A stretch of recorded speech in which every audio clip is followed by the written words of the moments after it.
Getting into the engineering stream was not at all difficult because all you have to do is to appear in an entrance exam, and depending on your academic capabilities, if you pass, get through the entrance exam, then you are in the engineering college. But I think at that time, people were not used to having women in engineering college.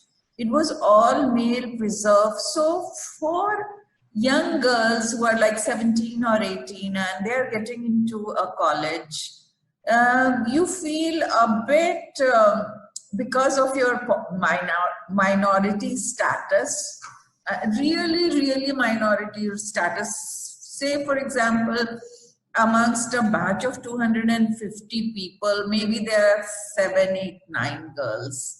So, everybody is not used to having women in engineering college, and they wouldn't take you very seriously. But otherwise, studies-wise, there was no problem. I was one of the best students, so, but I felt even professors or even students just felt that we were there for a lark, not really serious career. We are not really trying to pursue a career seriously. There was a little bit of that, but that didn't matter because we ourselves were serious about it. I think, like I said previously, because there was one thing, because we were, I would say, one of the pioneers who went into engineering college. We ourselves didn't have a role model. How a woman has progressed through the engineering stream and how has she made her career. So that was missing from our perspective. So when I went to United States and I worked there in IBM, and earlier I worked in some other companies also. There I saw, a lot of women in my field. So that gave me a sense of, okay, women are doing very well here and they are really taking leadership roles. So it got ingrained in me that it wasn't something like if I would have been a doctor and I would have taken a leading role. Similarly, if I'm an engineer, I can do this, I can do that. So there was a sense of feeling empowered that I can do pretty much anything related to my field. The gender is not a roadblock,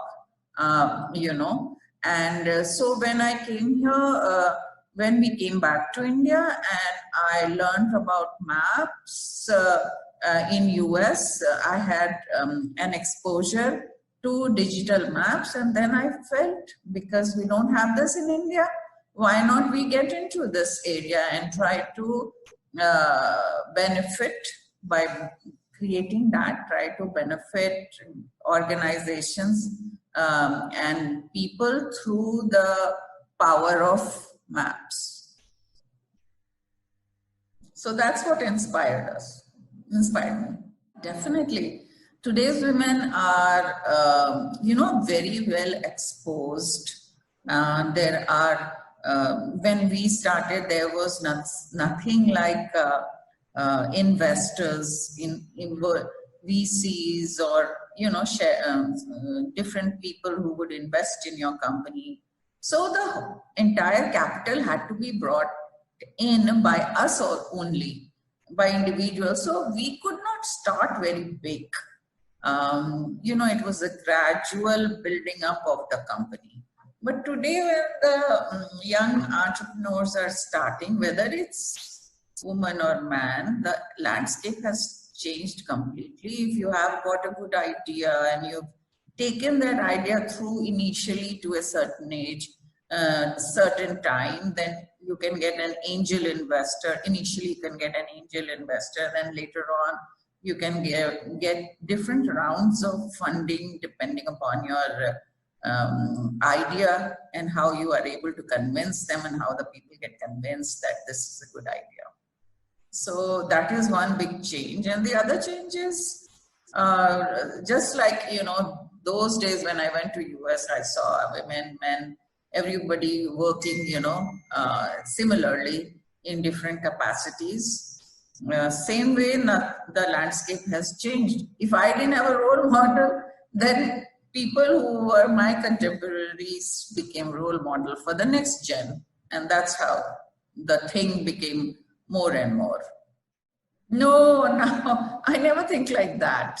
Even though I find in India, the percentage of women are not as we would like, or I mean, any Indian would like we would like 50% representation in the workforce in corporate and engineering. But I think in India, it's not there, it's much less. And one of the reasons could be that we don't have that kind of infrastructure where people are able to take care of their children or something and get help in that. So I think a lot of women are opting to not work during their child rearing stage, childbearing and child-rearing stage.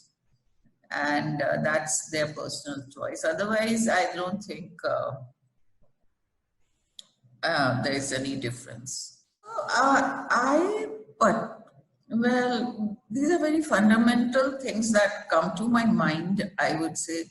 One is never think that you are less just because you're a woman, or less than any woman or any man for that reason.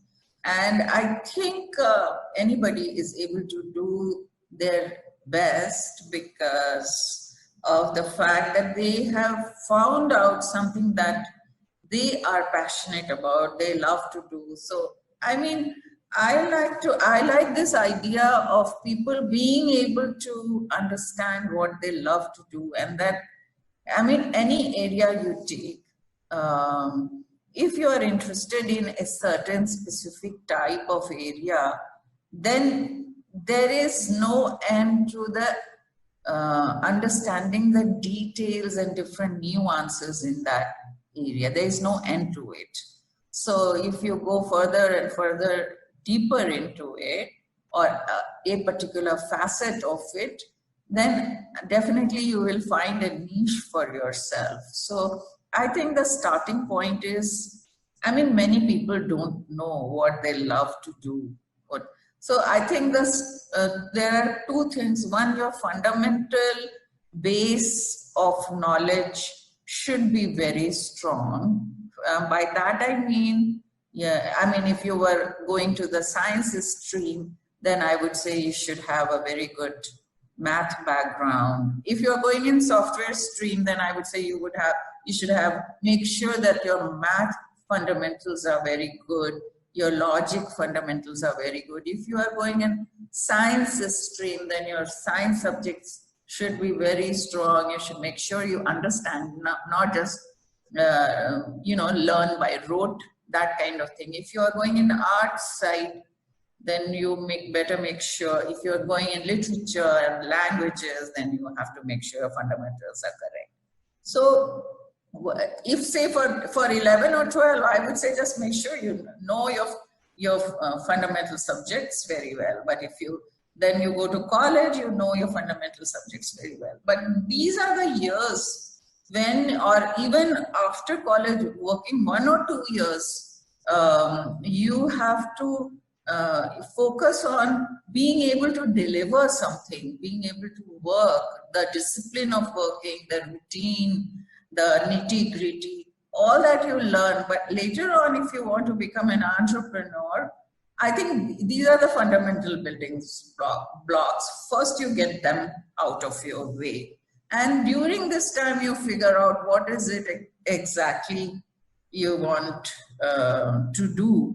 And once you do that, then you have the fundamentals going for you, because you will pull out from that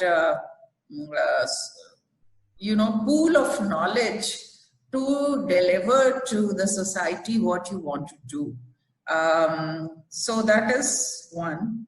And I am not talking about, getting highest grade or anything. I would much rather somebody didn't get that high a grade, but somebody who understood the subjects very well, the fundamental concepts of subjects very well. And the other thing, so basically what did I say?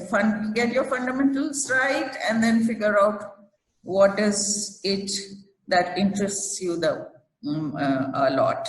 So the passion, hard work, and good fundamentals. These are the three things that will help you in your later years to figure out what you want to do.